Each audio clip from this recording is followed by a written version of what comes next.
Colin Coleman, the Managing Director of Goldman Sachs here in South Africa and a partner of the Wall Street firm, joined me earlier to discuss his views on South Africa's chance to repeat the Mandela miracle. This was sparked by an op-ed that was published this morning in the Financial Times of London.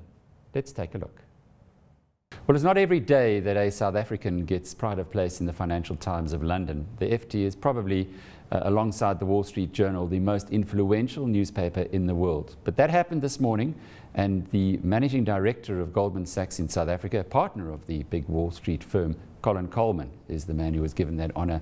I guess, Colin, the fact that you wrote this piece, and it's a superb piece of writing. I didn't know if a banker could actually write as well as a journalist, and you did a great job there. Thanks for saying so.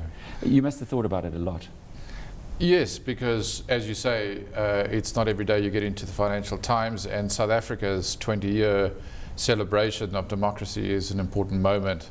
And I think they wanted to look forward as well as look back.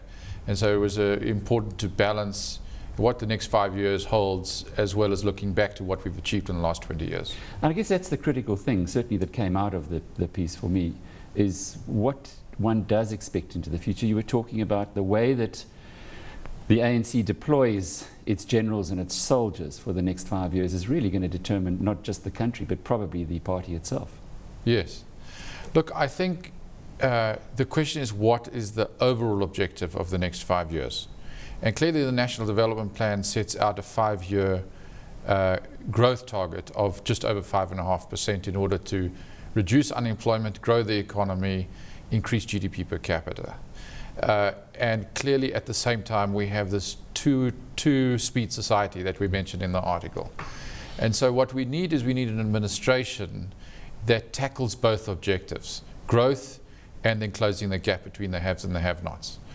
And I'm hoping that the Zuma administration, who's overwhelmingly likely to prevail in the election on 7th of May, has learned from the first 5 years what are the successes and what are the failures, and reorganizes and restructures to get the best people in the best slots, to get the weaknesses addressed. You hope. And to ride on the strengths. You hope. How optimistic are you? Are you that the right people will be put into I think one hears rumblings of reorganization and restructuring within the ANC ranks. So I think the ANC top 6 are talking about ways in which they can restructure the government, eliminate ministries, add some new ministries. I think the SME ministry is one that's been mentioned.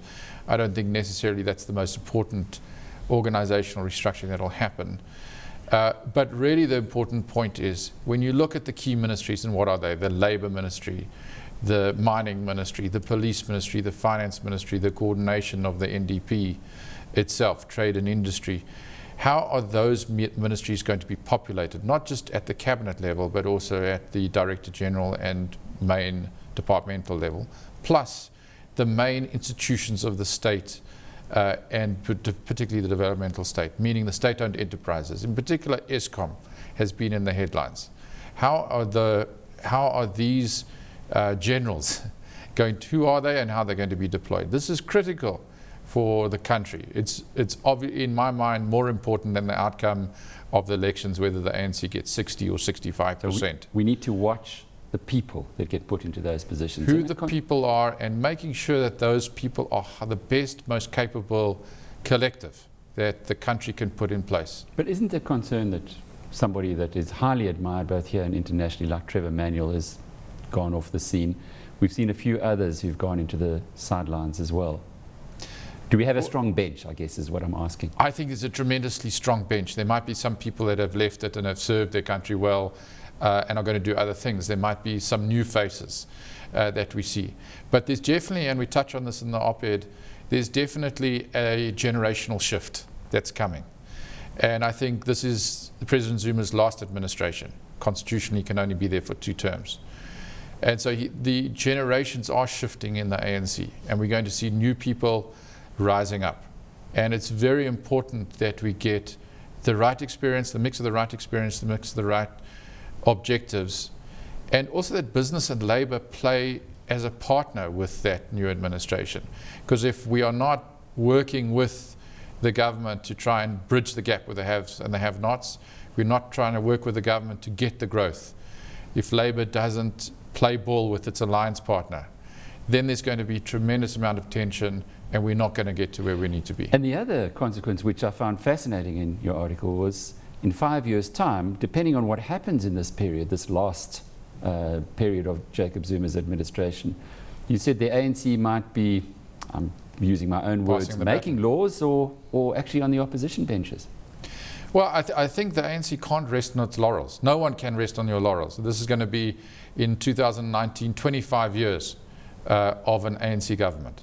And so at that point in time, the newborns will be now in their mid-20s. I personally think the newborns this time round are too young to exercise a conviction vote.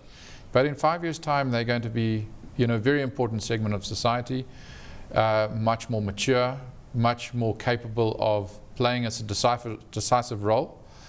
And so I think what happens in the next 5 years is going to be very, very important to the ANC in terms of, does it keep its alliance together? Does it keep on track its programs? And if it implements well, it deserves to be in government for the next 5 years. If it doesn't, it's going to struggle to keep the troops united. Which gets back to your point about people, people, people. Colin, just to close off with, you do a lot of work behind the scenes. You've been representing Goldman Sachs in South Africa for nearly 14 years now.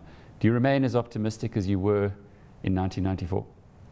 Look, I think, the country since 94 is a much better country. So in that sense, our outcome, if you'd asked me if we were in this position, in 94, I would have said, wow, that's a lot of progress that has been made.